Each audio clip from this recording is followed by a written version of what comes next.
નમસ્કાર મિત્રો, વિડીયોમાં તમારું સ્વાગત છે। તો મિત્રો, અત્યારે હાલની ખૂબ જ મોટી અને દુઃખદ ખબર સામે આવી રહી છે। ત્યારે મિત્રો તમને જણાવી દઈએ કે આરોગ્ય નિષ્ણાંતો યુનાઇટેડ સ્ટેટ્સમાં યુવાન અને મધ્યમ વયના પુખ્ત વયના લોકોમાં હૃદયરોગના હુમલાના વધતા જતા કેસોએ ઉલટાવી દેવા માટે તાત્કાલિક પગલાં લેવાની વિનંતી કરી રહ્યા છે, જે નિદાન અને સંભાળમાં નોંધપાત્ર લિંગ અને વંશીય અસમાનતાઓ દ્વારા વધુ જટિલ કટોકટી છે।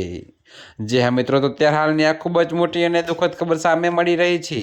ત્યારે મિત્રો તમને વધુમાં એ પણ જણાવી દઈએ કે આ ઉભરતો વલણ દર્શાવે છે કે હૃદયરોગના જોખમના પરંપરાગત વિચારો, જે સામાન્ય રીતે વૃદ્ધ વસ્તી પર ધ્યાન કેન્દ્રિત કરે છે, તે સંવેદનશીલ યુવાન જૂથનું રક્ષણ કરવામાં નિષ્ફળ રહ્યા છે। જી હા મિત્રો, તો તમને વધુમાં એ પણ જણાવી દઈએ કે યુએસમાં મૃત્યુનું મુખ્ય કારણ હૃદયરોગ રહે છે, પરંતુ સંશોધન સૂચવે છે કે હવે યુવાન પુખ્ત વયના લોકો હૃદયરોગના હુમલા માટે હોસ્પિટલમાં દાખલ થવાનો મોટો હિસ્સો થયો છે। ત્યારે મિત્રો ચિંતાજનક રીતે 50 વર્ષથી ઓછી ઉંમરના 5માંથી 1 પુખ્ત વયના લોકો હૃદયરોગના હુમલા માટે હોસ્પિટલમાં દાખલ થયા ત્યારે 40 કે તેથી ઓછી ઉંમરના હતા। જી હા મિત્રો, તો અત્યારે હાલ માટે આટલું જ। મળીશું નવી અપડેટ સાથે। અને જો તમને મારા વિડીયો પસંદ આવતા હોય તો વિડીયોને લાઇક, કોમેન્ટ, શેર અને અમારી ચેનલને સબસ્ક્રાઈબ કરવાનું ભૂલતા નહીં મિત્રો।